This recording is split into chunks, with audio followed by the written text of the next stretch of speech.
Masaka. Eggplant. A side dish from Egypt.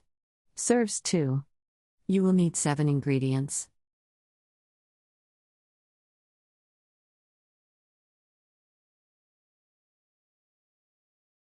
Step 1. Peel garlic and crush.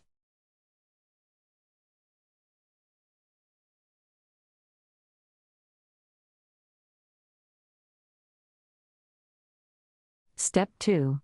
In a big pot, melt butter and sauté garlic until it is yellow and dry.